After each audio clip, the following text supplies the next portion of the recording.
Challenge গ্রহণ করলাম।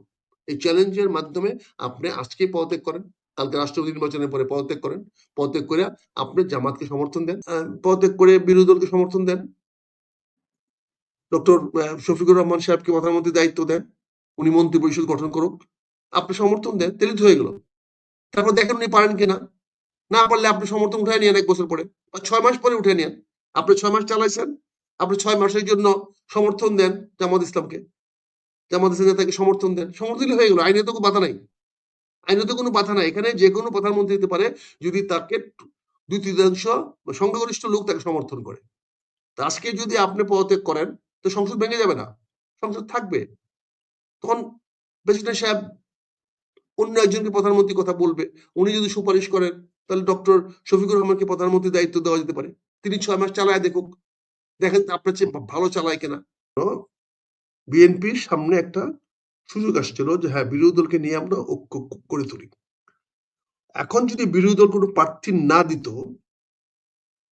তাহলে কি হইতো, যে বিরোধী দল সরকারের কাছে নথি স্বীকার করে সরকারের সাথে আপোষ মেনে নিয়েছে, না হলে সবাই জনগণ বলতো যে এই রাষ্ট্রপতিকেও জামাত এবং 11 দল মেনে নিয়েছে। এখন সবচেয়ে মজার জিনিস দেখেন, প্রার্থী কিন্তু প্রকাশ করেছে 11 দল প্রথম, বিএনপি কিন্তু প্রার্থীর কোনো নাম প্রকাশ করে নাই, বিএনপি কোনো প্রার্থীর কথা বলে নাই। 11 দল প্রার্থী দেওয়ার 2 দিন পরে তারা প্রার্থী দিয়েছে।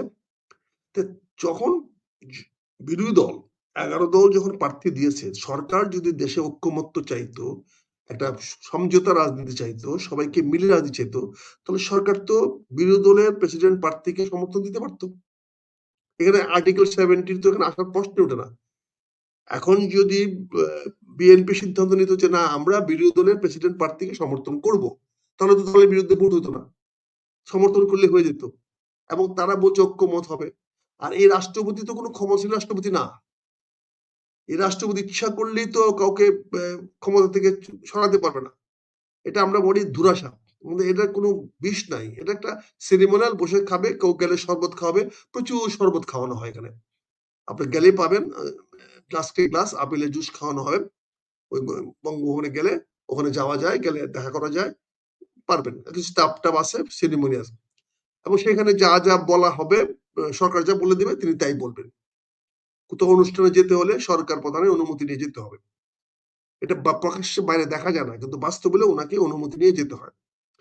এই ধরনের একটা রাষ্ট্রপতি পদে এবং বিরোধী দল যে প্রার্থীকে দিয়েছেন, সেই প্রার্থী তো আজকে বিএনপিতে থাকলে উনি বিএনপির প্রার্থী হতে পারতেন, বিএনপি ওনাকে রাষ্ট্রপতি পদে প্রার্থী হওয়ার মতো যোগ্যতা উনি রাখেন, এবং এই যে বীর প্রতীক, মুক্তিযুদ্ধের আগে অগ্রণী সেনা,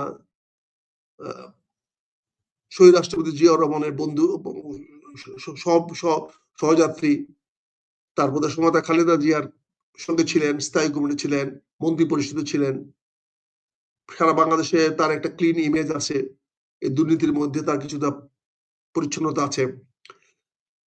তারপরে সম্মিলিত বিরোধী দল মিলে 11 দল মিলে সবাই মিলে দেখছে তাদের মধ্যে সবচেয়ে যোগ্য ব্যক্তিকে তারা দিয়েছে। আপনি খেয়াল করে দেখেন, 11 দলের যোগ্যতার দিক থেকে কর্নেল অলিকে আমরা নির্দ্বিধায় বলতে পারি 11 দলের মধ্যে থেকে যদি কোনো প্রার্থী দিতে হয় তাহলে সব যোগ্যতম প্রার্থী দিয়েছে, তারা 11 দলের বাইরে দেয় নাই। বাইরে দিলে হয়তো প্রশ্ন ছিল, আরো অনেক যোগ্য প্রার্থী হয়তো থাকতেও পারে, আছে হয়তো ছিল, কিন্তু তারা দলের মধ্যে অর্থাৎ জোটের মধ্যে থেকে দিয়েছে। 11 দলীয় একটা জোট আছে, সে জোটতে দিয়েছে।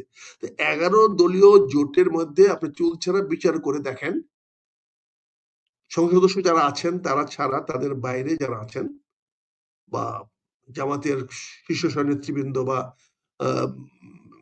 অন্যান্য রাজনৈতিক দলের নেতৃবৃন্দ, খেলাফতের মজলিসের নেতৃবৃন্দ, সবার তুলনায় কর্নেল অলি সাহেবের একটা আপার হ্যান্ড আছে, যোগ্যতা ভিত্তিতে উনি পায়, সেটা দিয়েছে।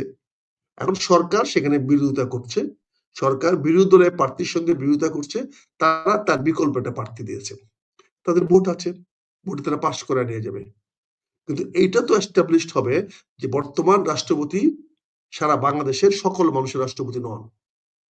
এটা তো অন রেকর্ড শিল মারা হয়ে গেল যে সে একটি অংশের নেতৃত্ব দিচ্ছে, এবং এই যে গণভোটে যে 69% ভোট দিয়েছে, এই 69% তো রাষ্ট্রপতি পদে পরিবর্তন আনার জন্য ভোট দিয়েছিল। তাহলে বাংলাদেশের 69% লোক কিন্তু অলি সাহেবের পক্ষে। এখন সরকার ইচ্ছা করলে কিন্তু এটা ঐক্যমতের ভিত্তিতে একজন রাষ্ট্রপতিকে নির্বাচিত করতে পারতেন। করলে দীর্ঘমেয়াদীতে এই সরকারে মনে হয় লাভ সুবিধা হইতো। সরকারের রাজনীতি সরকার করেছে, তাতে আমাদের কিছু বলার নেই। তো আমরা মনে করি সরকার একটা সুযোগ হাতছাড়া করলো, যে এখানে তারা আগামী দিনে রাষ্ট্রপতি নির্বাচনে প্রতিদ্বন্দ্বিতা হবে এবং তাদের রাষ্ট্রপতির গ্রহণযোগ্যতা দলের মধ্যে সীমাবদ্ধ থাকবে। এই রাষ্ট্রপতিকে দলের বাইরে কেউ মূল্যায়ন করবে না, কেউ সম্মান শ্রদ্ধা করবে না। এটা হলো নির্মম সত্য। এখানে আমরা যত কিছুই বলি না কেন, এখন থেকে দেখা যাবে রাষ্ট্রপতি সম্বন্ধে সমালোচনা আসবে। কারণ যেহেতু রাষ্ট্রপতির বিরুদ্ধে প্রকাশ্য প্রতিপক্ষ আছে, এখন রাষ্ট্রপতি কিন্তু বিতর্কে ঊর্ধ্বে রাখতে পারবেন না। আমরা যেটা বলেছি, রাষ্ট্রপতি আমাদের সবার অহংকার, তাকে নিয়ে আলোচনা করা যাবে না, কিন্তু এই কথা তো এখন বলতে পারবেন না। কারণ রাষ্ট্রপতির বিরুদ্ধে বাংলাদেশের প্রায় 1/3 লোক তার পক্ষে, বা 1/3 কিছু কম লোক হয়তো তার পক্ষে নাই। তারা তো বিরূপ সমালোচনা করবে। ফলে আগামীতে রাষ্ট্রপতিকে নিয়ে বিতর্ক হবে, তার প্রতিটি কর্মকাণ্ড নিয়ে জনগণ চুলচেরা বিচার করবে। উনি কি ছিলেন, উনি মুক্তিযুদ্ধ ছিলেন কিনা, সেই প্রমাণগুলো সামনে আসতে হবে। সংগঠন করলে তো মুক্তিযুদ্ধ হয় না, মুক্তিযোদ্ধারা যুদ্ধ করেছে। তাহলে তো তোফায়েল আমাদের মুক্তিযোদ্ধা, তাহলে তো শেখ হাসিনা মুক্তিযোদ্ধা, তাহলে তো আওয়ামী লীগের অনেক বড় বড় নেতারা মুক্তিযোদ্ধা। তারা তো মুক্তিযোদ্ধা না, তারা হলো স্বাধীনতার পক্ষের লোক, তারা মুক্তিযুদ্ধকে অর্গানাইজ করেছে। কাজে এখানে তো অনেক বিতর্ক আছে। সংগঠন করলেই মুক্তিযোদ্ধা হওয়া যায় না। তারা তো কমিউনিস্ট পার্টির সবাই মুক্তিযোদ্ধা। তারা কি মুক্তিযুদ্ধ সার্টিফিকেট পেয়েছে? তাদেরকে দিয়েছেন? তালিকার মধ্যে আছে। মুক্তিযুদ্ধ তারা যারা যুদ্ধে অস্ত্র নিয়ে যুদ্ধ করেছে। সেখানে তো ফখরুল ইসলাম নিজে স্বীকার করেছেন, সে অস্ত্র নেন নাই, কোনো প্রশিক্ষণ নেন নাই, তবে তিনি সংগঠন চালিয়েছেন। হ্যাঁ, সংগঠন তো অনেকে চালিয়েছেন, প্রচুর ক্যাম্প চালিয়েছেন, তাতে কোনো সন্দেহ নাই। কিন্তু মুক্তিযোদ্ধা কিনা, সেটা হলো বিষয়। কাজে এটা ডেফিনিশন অনুযায়ী হয় না। আমরা তো জুলাই যুদ্ধের কেউ পক্ষে বিপক্ষে কাজ করেছি, বিভিন্ন কাজ করেছি, গোপনে কাজ করেছি, প্রকাশ্যে কাজ করেছি। তা আমি কি জুলাই যুদ্ধ দাবি করতে পারবো? জুলাই যুদ্ধ তো হলো এরা এই যুবকরা, ছাত্ররা যারা মাঠে ময়দানে ছিল। জুলাই যুদ্ধ তো বিএনপি না, জুলাই যুদ্ধ তো আবার জামাতের নেতৃবৃন্দ না। জুলাই যুদ্ধ তো ওই সমস্ত ছাত্র নেতারা, যুবক নেতারা যারা মাঠে থেকে সংগ্রাম করেছে, তাদের নাম আমরা জানি, যারা প্রকাশ হয়েছে। বাকিরা আমরা সহায়তা করেছি, সাহায্য করেছি, সহযোগিতা করেছি। তাহলে তো আমাদের সেনার প্রধান বড় জুলাই যোদ্ধা, তিনি তো চূড়ান্ত খেলাটা উনি খেলেছেন। তাহলে সেনাবাহিনী যে সমস্ত কর্মকর্তারা গুলি করে নাই, সৈনিকরা গুলি করে নাই, তারাই তো মহান জুলাই যোদ্ধা। শিখিয়ে দিচ্ছেন। যে সমস্ত পুলিশরা অ্যাকশন নেয় নাই, তারা তো তাহলে যোদ্ধা। বাংলাদেশের প্রশাসনিক কর্মকর্তারা সবাই কাজ করেছে, ডিসি এসপিরা কাজ করেছে, তারা তো অফিস ছেড়ে যায় নাই, তারাও তো পরের দিনে সরকারের প্রতি আনুগত্য দেখিয়েছে। তাহলে তারাও তো জুলাই যোদ্ধা। এরকম ভাবে ৭১ সনে অনেকে মুক্তিযোদ্ধা হয়েছে। আজকে আমাদের সামনে যে বিষয়টা আসছে, সে রাষ্ট্রপতি নির্বাচন। এটা স্বাভাবিক ঘটনা। কে হারবে কে জিতবে বড় কথা নয়। এটার মাধ্যমে বিরোধী দল কালকে প্রতিষ্ঠিত করতে যাচ্ছে যে আমরা ফখরুল ইসলাম সাহেবের পক্ষে নই, আমরা বিএনপির মনোনীত রাষ্ট্রপতিকে আমরা প্রত্যাখ্যান করলাম। এই প্রত্যাখ্যানটা পরিচিত হবে কালকে ভোটের মাধ্যমে। এরপরে আমরা আরো কথা বলবো। এখানে দেখেন মাননীয় প্রধানমন্ত্রী গত পরশুদিন বলেছেন যে তিনি বিরোধী দলকে চ্যালেঞ্জ দিয়েছেন যে আপনারা যদি সমস্যার সমাধান দিতে পারেন, 3 মাস 6 মাস সময় দিলাম, 6 মাসের মধ্যে সমাধান যদি দিতে পারেন আপনারা দেন, দেখি কিরকম হ্যাঁ ক্ষমতা আছে। উনি এই কথাই বলেছেন, আপনারা দেন। আমি বিনয়ের সঙ্গে বলতে চাই, পৃথিবীর অনেক দেশে মাইনরিটি গভর্নমেন্ট আছে। অনেক সময় যে মেজরিটি গভর্নমেন্ট চালায় তা না, মাইনরিটি গভর্নমেন্ট চালায়। আপনি পদত্যাগ করে বিরোধী দলকে সমর্থন দেন, ডক্টর শফিকুর রহমান সাহেবকে প্রধানমন্ত্রীর দায়িত্ব দেন, উনি মন্ত্রী পরিষদ গঠন করুক, আপনি সমর্থন দেন, তাহলে তো হয়ে গেল। তারপর দেখেন উনি পারেন কিনা, না পারলে আপনি সমর্থন উঠায় নিয়েন 1 বছর পরে বা 6 মাস পরে উঠে নিয়েন। আপনি 6 মাস চালাইছেন, আপনি 6 মাসের জন্য সমর্থন দেন জামাত ইসলামকে, জামাত ইসলাম নেতাকে সমর্থন দেন, সমর্থন দিলে হয়ে গেল। আইনে তো কোনো বাধা নাই, আইনে তো কোনো বাধা নাই। এখানে যে কোনো প্রধানমন্ত্রী হতে পারে যদি তাকে 2/3 সংখ্যাগরিষ্ঠ লোক তাকে সমর্থন করে। আজকে যদি আপনি পদত্যাগ করেন তো সংসদ ভেঙে যাবে না, সংসদ থাকবে। তখন প্রেসিডেন্ট সাহেব অন্য একজনকে প্রধানমন্ত্রী কথা বলবে, উনি যদি সুপারিশ করেন তাহলে ডক্টর শফিকুর রহমানকে প্রধানমন্ত্রী দায়িত্ব দেওয়া যেতে পারে, তিনি 6 মাস চালায় দেখুক, দেখেন আপনার চেয়ে ভালো চালায় কিনা। এই ধরনের মূল্যবোধ বিশ্বাস করলে আপনি যখন চ্যালেঞ্জটা দিয়েছেন তখন তো আপনার বোঝা উচিত যে বিরোধী দল প্রস্তুত, আমি তো প্রস্তুত, আমরা তো প্রস্তুত। আমরা 6 মাসের মধ্যে আমরা এই দেশের সকল পরিবর্তন নিয়ে আসবো, এই সমস্ত সমস্যার সমাধান আমরা ইনশাল্লাহ 6 মাস আগেই সমাধান করতে পারবো। কিন্তু আমাদের ক্ষমতা লাগবে, তো ক্ষমতা আপনার হাতে থাকবে, আমরা কি করে করব।